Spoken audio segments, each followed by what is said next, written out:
Hello everyone, welcome to AGZ Studios. The last time I spoke to you guys in a video was following the segment between The Rock and Cody Rhodes on SmackDown leading up to the Elimination Chamber pay-per-view, where The Rock had requested Cody become his champion, and we didn't really know what was going on there. A lot of time has passed since then. We clearly saw what happened.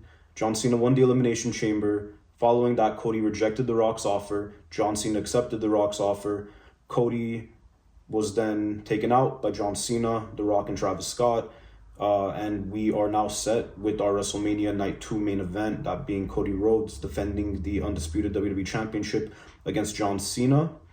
We also, are just several weeks away from WrestleMania. A few matches kind of either have already been set or are in the process of being set. Randy Orton versus Kevin Owens, already set. Seth Rollins, CM Punk, Roman Reigns, we kind of knew that was coming, and it's exciting to see that it is finally going down. I am hopeful it is the main event of night one. Don't know if it will be. We are going to have to see where things go with that. Still more build-up to come. Don't know what stakes will be on the line, if any. We also have the Women's World Championship currently set as Io Sky defending the championship against Bianca Belair, but it's pretty obvious Rhea Ripley's going to be added into the match to make it a triple threat. Looking forward to that as well. That has potential to be a main event. I would say, I initially thought after the Elimination Chamber with Bianca winning, which I was really happy about because Bianca versus Rhea sounds like a WrestleMania main event. I was hoping that would be the case. Io being added doesn't diminish anything in my opinion. The match is going to be great. Io's great. I feel like a one-on-one match between Rhea and Bianca could have warranted the main event slot. I don't know if this triple threat would, and I wouldn't be upset if it got it. There's a lot of questions going into night one specifically because we know Jay versus Gunther, may potentially main event. It could be on the Sunday, as far as we know. I would feel like it would be a perfect opener for WrestleMania Sunday, just as Seth and Drew was last year. And nothing against Jay. Him and Gunther, this build hasn't been perfect. It's kind of slowly picking up now. So we'll see where it goes. We'll see where their placement is on the card. Overall, I'm excited. And I just wanted to step away from, the match card itself. I will go back into it a bit later, I think leading up, maybe the week of WrestleMania before I make the trip over to Vegas, or maybe even while I'm in Vegas. Speaking on the card, speaking on my opinion on how things will go, predictions, and just overall excitement for each match going in.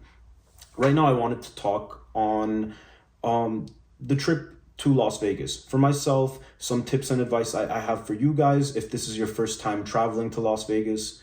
So to begin, I wanted to speak about transportation. If, for me personally, I am driving over from LA with my car to Las Vegas. I'm staying at the MGM Grand and will be parking there. I have a MGM Rewards Pearl card that allows me to have free parking during my stay, which is a huge plus given I'm going to be there 5 days and parking fees are relatively pricey, especially for myself traveling solo. It is definitely a big help. Also, the room purchase was fairly cost efficient just due to some comp nights I was provided with from MGM Rewards. Thankful for that. I had actually initially booked an Airbnb way back. I think right when WrestleMania was announced for Las Vegas, I had booked an Airbnb. And just in January, I received an email from MGM Rewards giving me the special offer that I had to take. It gave me even, some resort credit and free play added upon it, and it was cheaper than the Airbnb option, so I had to go through with it. So that's my situation. And, for you guys, I totally get it. If it's your first time in Vegas, you're not going to be a rewards member. Also, if you don't live within a driving distance of Las Vegas, you're going to be flying in more than likely. So do I feel like you'll need a rental car, or should you just stick with other options? I think, if you have a rental car and you're staying at one of the resorts, especially the ones on the Strip, if you're traveling with multiple people, I would say, it's going to be costly, but if you divide it amongst yourselves, it will help.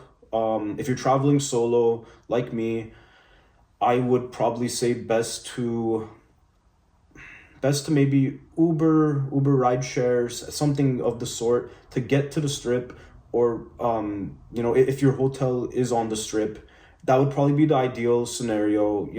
Like, I can't really tell you guys where to book, what flights to take. Like, I feel like that's the number one thing is, for these trips, you got to book in advance. You got to book heavily in advance. You got to book your flights in advance, or else it just gets more and more expensive on the lead up. I know for a fact, flights are going to be pricier now. I know MGM Resorts hotels at the very least are much more expensive than when I booked. So, I feel like there are a ton of hotels in Las Vegas. You will find something, hopefully something with a reasonable price, even if you need to find something now. Maybe an Airbnb would be a good option, one that's 10-15 minutes away from the strip.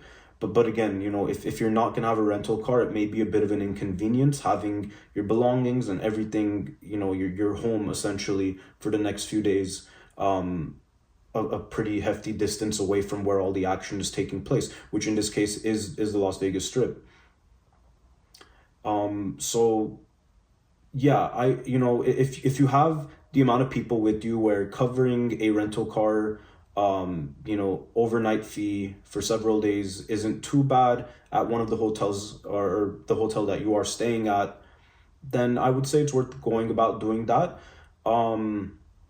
Now, in terms of transportation on the strip, every hotel on the strip has taxi options, Uber, Lyft. You can do that. It's going to be costly if that's the only means of transportation you use. From previous trips I've been on, Santa Clara for WrestleMania 31.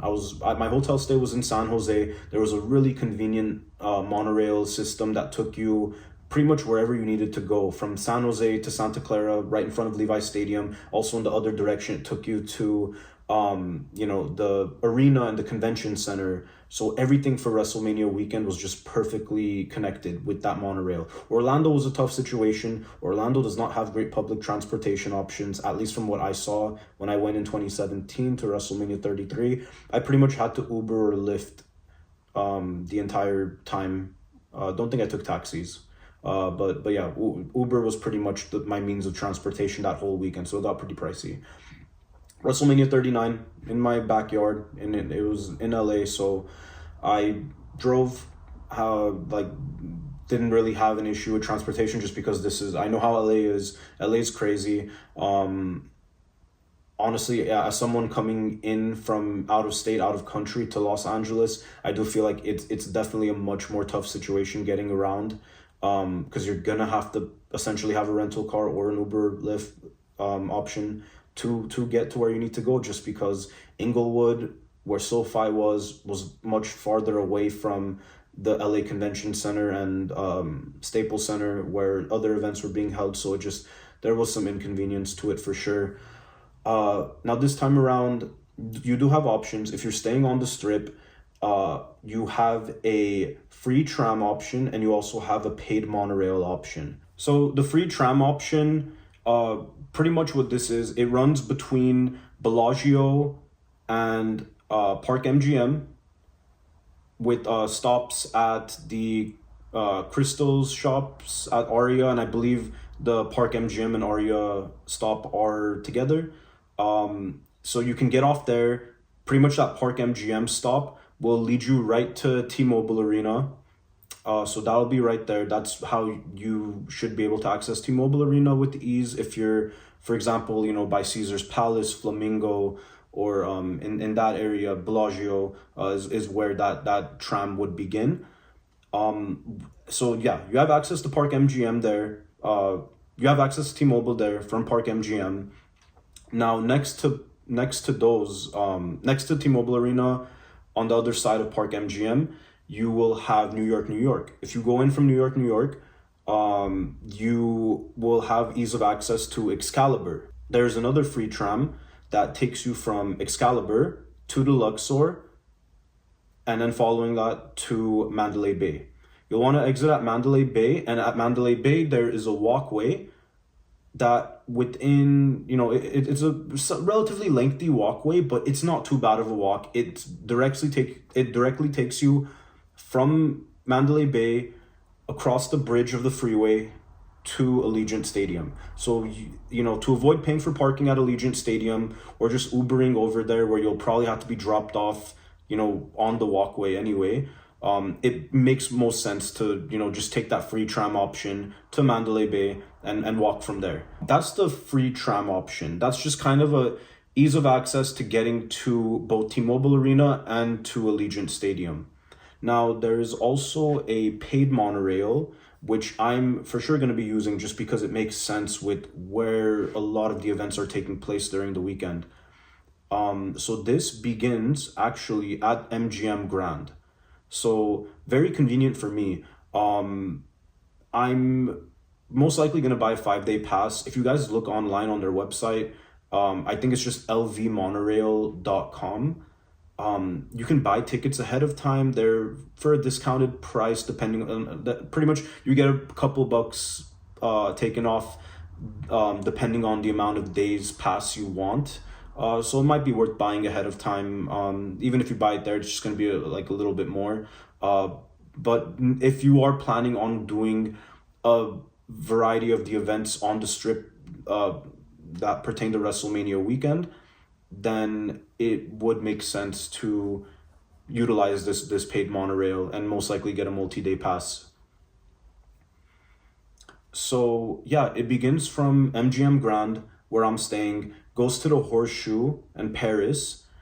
That's the following station. After that, it goes to Flamingo and Caesar's Palace station, and then the Jerez and Link station.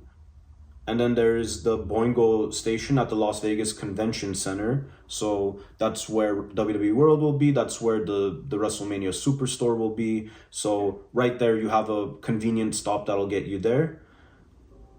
Following that, you have Westgate Station. That's where WrestleCon will be held. So again, another ease of access to where you need to go if you are planning on attending WrestleCon. So following that, you have the Sahara Station. And either the Sahara Station or the Westgate Station. I believe the Sahara Station is a little bit closer if you choose to leave from there, but that is how you will get to Fontainebleau.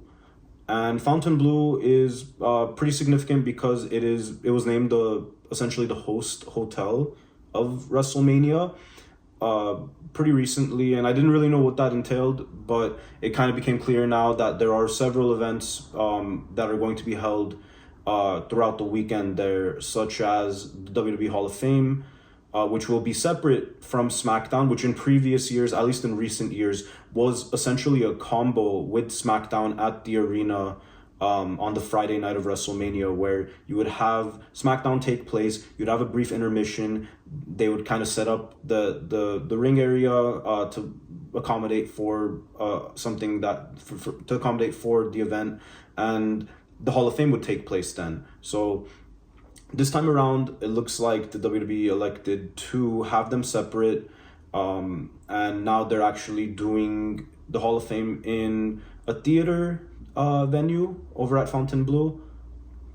So that's one thing going on. They are also doing the Roast of WrestleMania hosted by Tony Hinchcliffe on Sunday night following WrestleMania Sunday.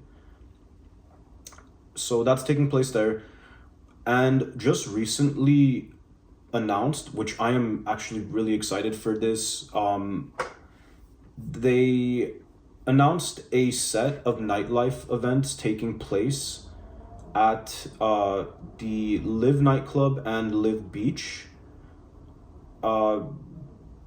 Pretty much, you have Valentino Con Thursday night, you have Metro Boomin Friday night, you have MGK Saturday night, and then you have Gronk and those were all taking place at the nightclub.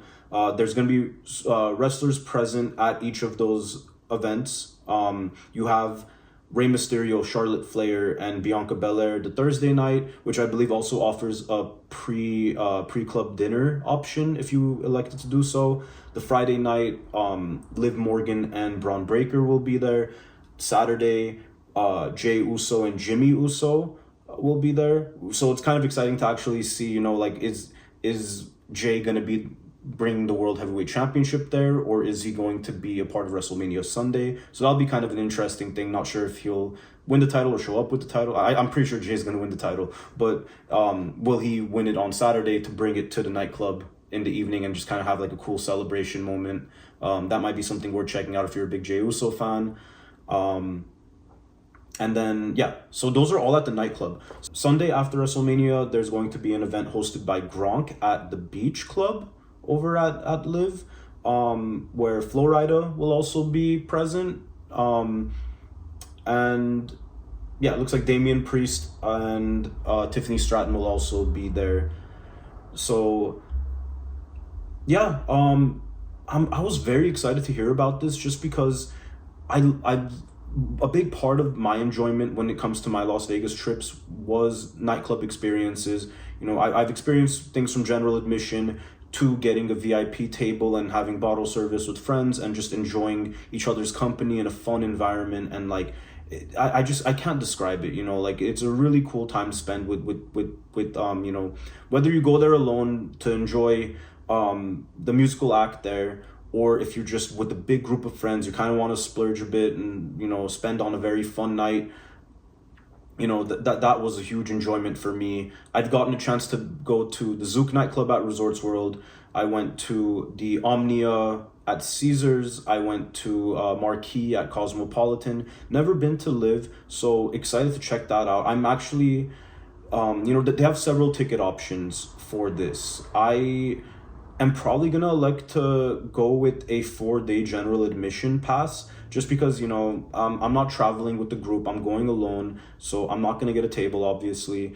There is like an option to spend like, I believe $500 or $600 on a shared VIP table, which I actually called Fontainebleau. I called the Live phone line, and they told me essentially it's just going to be a big table with tons of people near the main stage. So if you want to get a close view of the performers or the wrestlers that are going to show up, I would assume the shared VIP table is your best bet at that, because for private VIP tables that you would book for yourself and the group you're with, depending on how much you're willing to pay, the starting amount isn't going to get you very close to the stage. It's going to be fairly distanced away, and then the more pricier options are going to be the ones that are closer to that shared VIP table, is what I'd assume.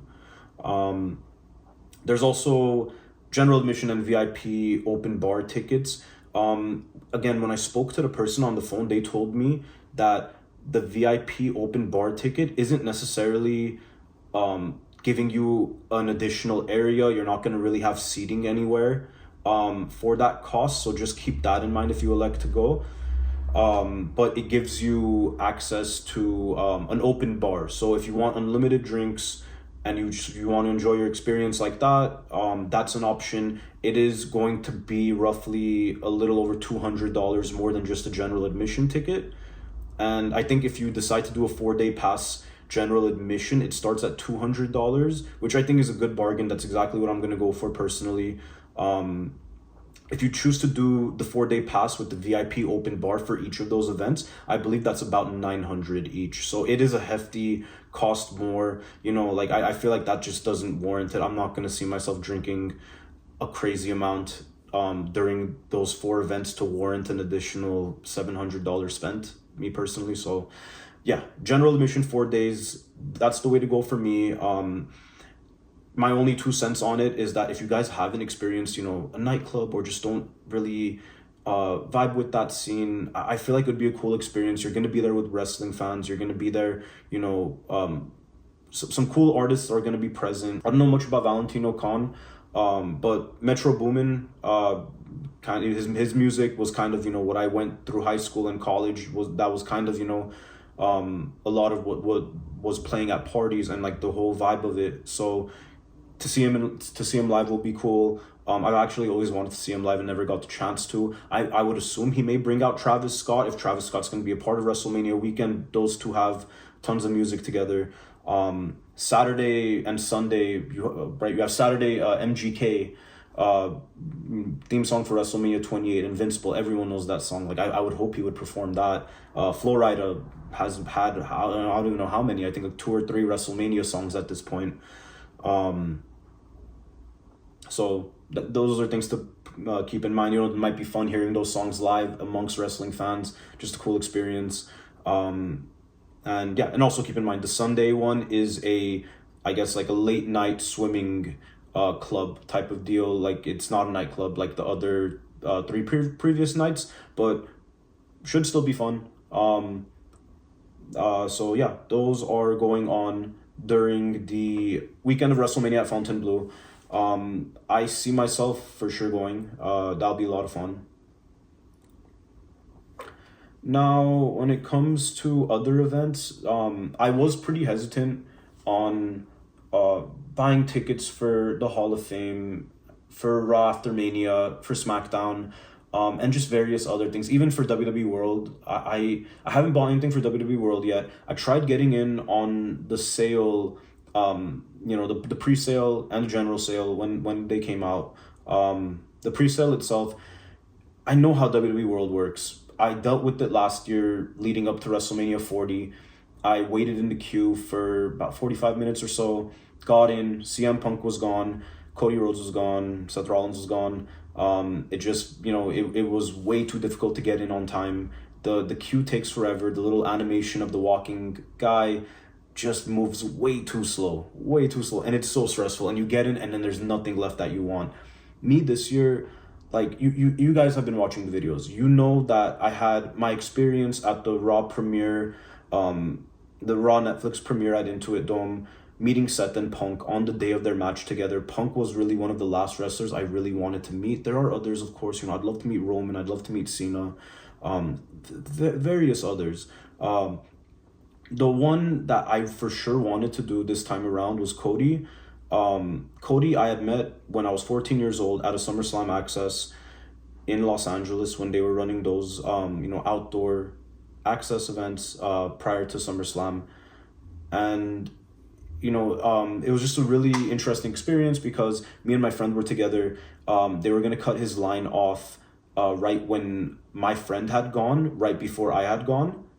So they were going to cut me off and send Cody off for someone else to come in. Cody noticed that me and my friend were together and he didn't want to, prevent me from having the same experience my friend did meeting him. So he asked the security to hold off for a moment for me to go through. And I went in, met Cody. He was extremely kind. This was like 2012 Cody Rhodes, like post Intercontinental Championship run, before the stuff with Damian Sandow, kind of like that time period. And like that moment I had with them made me a big fan of his from that point on. And it kind of made the whole journey of him, from that, like moving on from there. He picked up momentum in 2013 solo, and also with Goldust in the whole tag team feud they had with the Shield, and leading to the Stardust stuff, leading to leaving WWE, starting AEW. Before then I got to see Cody in Long Beach for a New Japan show, and then to the next time I see Cody live, it's at WrestleMania 39. Like, it's kind of surreal just to see where he'd come from then. So to meet him and just kind of share that experience I had with them when I was 14 years old, back in 2012, like that, I feel like that's something I would have loved to have told him. And also a big part of that thing was that because we were being rushed through and I was literally the last one to meet Cody that day, they didn't allow us to take pictures. So I didn't get a picture with Cody, did get to meet him, did get an autograph. I would have taken a picture over an autograph any day. I don't care for an autograph. With that being said, when I arrive on Cody's option, right, you can pay for an autograph, you can pay for a picture, they're separate. Pictures were sold out, autographs were available, and I'm like, I'd love to meet Cody and still talk to him about the experience and just what that meant to me.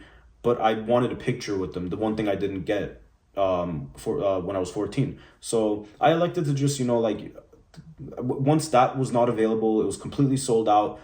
You know, it doesn't bum me out because I know there'll always be other opportunities to meet him. I feel like WWE World is just too chaotic. Like there are other means of meeting, you know, like Cody, for example, like we'll do meet and greets at like the Royal Rumble, like Royal Rumble weekend. I think they had options for meet and greets when you didn't have to buy a WWE World ticket to add on to it. It was at least from what I saw. So, you know, not bummed out about it, but kind of made me feel like, okay, like I'm in no hurry to really meet anyone else other than Cody. I just kind of elected to hold off from purchasing a WWE World ticket. And also just advice for the future, if you guys did purchase WWE World tickets in the hopes of getting a person advertised for that particular day, it's a scam that they tell you buy your ticket before buying the VIP upgrade. Or just the VIP add-on. It's kind of scummy on their parts because like you want to ensure that you got the VIP you want before you buy the ticket, which is it's possible to do so. Like I got into the pre-sale totally fine without buying a general admission ticket prior because I wasn't sure what day I want to go. And I think I'm still gonna end up going to WWE World. I don't know if I'll go maybe the Thursday I arrive in Vegas, maybe on Sunday because on Sunday they do the Slammies and that's a lot of fun. I got to experience that last year in Philadelphia and it was cool. Like CM Punk came out, he got two Slammies that day, I believe. So that was awesome. Like I was second row because you know you arrive at WWE World, there's so much to do. People are doing like various different things that if you get there early enough, you can comfortably get to the very front and be seated for a cool Slammies event to just hang out and watch.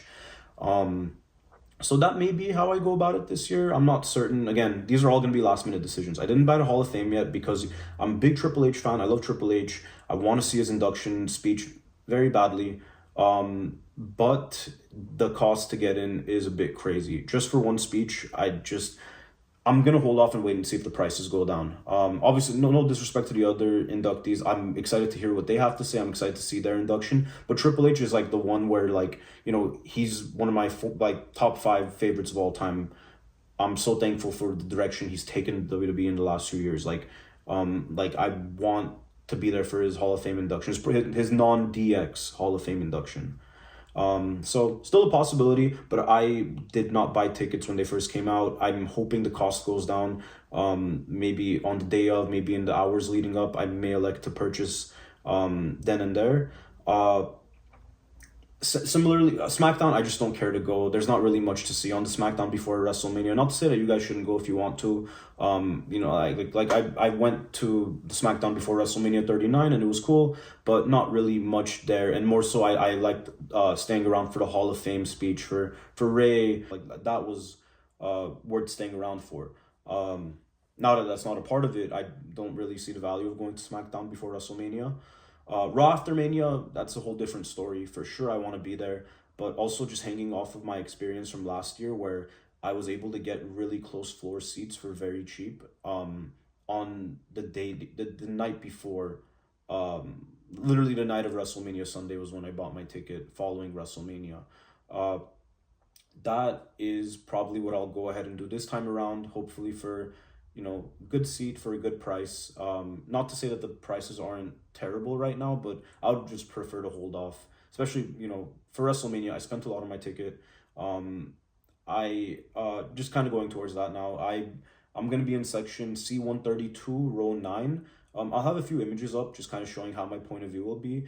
I'll have a photo of how it looks at least for a Raiders game, but also there was on StubHub, they kind of have images of a wrestling ring and just, I don't know how they generated this, but it's kind of like not even a proper 3D map of Allegiant Stadium, but just like some generic version of what is expected for that view. And it kind of matches what I believe my view will be. So was just thinking I'd post that as well, just to kind of have an idea of what my view of the ring will be. I think overall it's a good seat. I wouldn't say it's as I don't know actually. It's row wise, I'm closer than I was at WrestleMania 40. But I'm also shifted 2 sections to the right, so I'm gonna have like a bit of a diagonal view of the ring. But I don't think that's necessarily a bad thing. So yeah, overall, I'm excited. You know, row nine, just kind of on the lower bowl, like the closest seats that are actually a part of the stadium, right? Because everything below that is going to be the risers and the floor seats, that are that are added in for the event. So and normally those seats end up being more comfortable, right? The lower bowl seats that I'll be in. So I'm excited. I think Mania is gonna be great. Love the fact that I have that same seat for 2 nights. Next year, I don't know how I'm gonna go about it. If I do elect to go to New Orleans, I may potentially do what I'm literally doing for every other ticket during this weekend, other than the WrestleMania After Dark, because I think those will most likely go fast, especially that general admission 4 day pass. I'm probably gonna get in on that pre-sale. I believe it's this Friday. So if you are seeing this before they go on sale, definitely, if you are interested, I think it would be a fun event. Not really like I'm not like promoting it or anything. It's just like a matter of like I know how fun nightclubs can be in Las Vegas, and this is an experience that you're not gonna get at other WrestleMania locations. Um, so I would definitely say if you're gonna try one thing that's not really wrestling related during the weekend, that just you want to kind of experience Las Vegas, that's one big thing. I would also recommend you if especially if you're staying at any of the resorts on the strip, there's so many great dining options. Whether you want to do something fine dining experience, they have various different cuisines, all very good. Just do your kind of look over the various resorts, not just necessarily the one you're staying at, but see what looks good to you, what price point looks good to you, and make a reservation, check it out. The food, the presentation, a lot of those places are really really well done. So that's something. Every resort on the strip has a pool as well. Like enjoy the amenities that the hotel offers you. I'm definitely gonna enjoy the gym. I that's kind of a weird thing for me. Is like I really love, during my vacations to Vegas, spending my mornings going to the gym, going to the pool, just having a nice like active morning. Just my own personal thing. Not much of a gambler. If anything, like sports gambling is kind of the one thing I'm into on occasion, but not much of a gambler. I'll definitely use the free gambling credit that I'm provided with. Uh, but yeah, if it's your thing, if it's not your thing, have some fun with it. Don't go past the amount you're willing to lose, and if you win, hold on to your winnings. I don't care how much of it is. Like, I mean, right, if you want to continue playing just for the fun of it, keep it going a bit, but don't end up going negative when you're positive. And yeah, just gamble safely. If you guys are going to gamble, have fun with it. That's my advice for that. So yeah, yeah. I Me personally, I have my WrestleMania ticket set. I Yeah, I don't know if next year I would like to maybe just buy each day separately, maybe do that for the first time. I feel like yeah, the last WrestleMania 39, WrestleMania 40, and this year WrestleMania 41, I've gotten 2 day combos each time. I'm kind of curious, like how will it feel watching WrestleMania Saturday from a different perspective from WrestleMania Sunday. That should be pretty cool. I might try that out in New Orleans. I may not buy tickets upon release. I may wait until closer to the event just to kind of see how it goes this time around. Like I really want to be safe with WrestleMania this year and bought these as soon as they went on sale.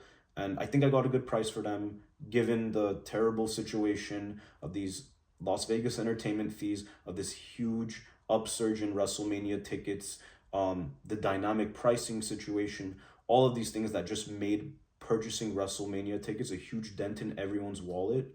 Um, Not cool. I really hope this isn't a long term thing, and this may have hopefully just been a Vegas thing. Could persist in New Orleans, we'll see, but that's next year, not this year. This year's WrestleMania in Vegas, and I am beyond excited, guys. Please, if you have any questions at all, if you have anything, you know, that's on your mind that I didn't bring up in this video, please feel free to leave it in the comments. I will get back to you as soon as I see your comment. Um, I know, like I hope I covered many bases here. I don't know if I mentioned downtown Vegas. Downtown Vegas, if you want to check it out, it is a cool place to check out. There are various things you can do there. My personal favorite, the only reason I really go to downtown Vegas, nowadays is to go to Circa. Circa has the best sports book in the world, which, you know, I love going to. It's definitely worth seeing. If you're into sports gambling, it's the hotel for you. Um, so check that out. You can also check out the Stadium Swim, which I'm actually going to be going there at the end of May with some friends. We're actually renting out a table there for bottle service for the UEFA Champions League final. So that'll be a lot of fun. Stadium Swim at Circa, rooftop pool with a big screen holding, you know, like various events. Also, there's a in pool like blackjack and like a lot of cool stuff at that hotel. So that's my main thing. You know, if you have the opportunity to go to downtown Las Vegas, Circa is one thing you have to see for sure. Fremont Street's cool. A lot of, you know, it's definitely things to do there, activities, food, everything is a lot cheaper than it is on the Strip. So, you know, that's cool. If you want to go check out that, it's worthwhile. But Circa is the number one thing. If you're ever there, go to Circa. It is an amazing resort, and it's for sure the best one down over there. So yeah, guys, you know, I just really wanted to make this video giving my input on WrestleMania, and, you know, my plans personally going in. Right, like I said, I have my Mania tickets. I had to get those secured just to ensure that I had them this time around. But everything else, I'm kind of gonna wait and see how things go. I may do WrestleCon this year. I kind of wanted to do WrestleCon to meet a few people. Bobby Lashley especially, because Bobby Lashley was the first wrestler I ever met at 9 years old, and I thought that would be a cool story to share with him. So looking forward to that. I will most likely be doing WrestleCon for at least one of the days. Not sure exactly which. Other events, you know, going on. Not sure if I'll attend, but ones that I'm personally interested in, being GCW Bloodsport, being TNA Unbreakable. So, you know, those I just kind of have to see how I'm feeling on the day of, and again, very much kind of on the fly, gonna be buying tickets depending on what I want to do. Other than the 4 day night and day club, or not day club, but the night and beach club experience, as well as WrestleMania, I'm kind of just waiting to see where things go. And yeah, you guys will see some videos of the weekend. I'm hoping to kind of present it in a vlog style. I don't know if I will yet, but I'll try to get some good content, whether it just be at the events themselves or just on on the road to they're inside Vegas, on the road to Vegas while I'm at Vegas. I'm hoping to, you know, get some cool content to share with you guys. So yeah, stay tuned for that. Again, guys, please feel free to leave in the comments any questions you have that I may have not covered in this video. Again, I will get back to you as soon as I see it. So yeah, guys, thank you again for watching. I hope you have a great rest of your day. And yeah, this is AJZ Studios signing out. Take care, guys.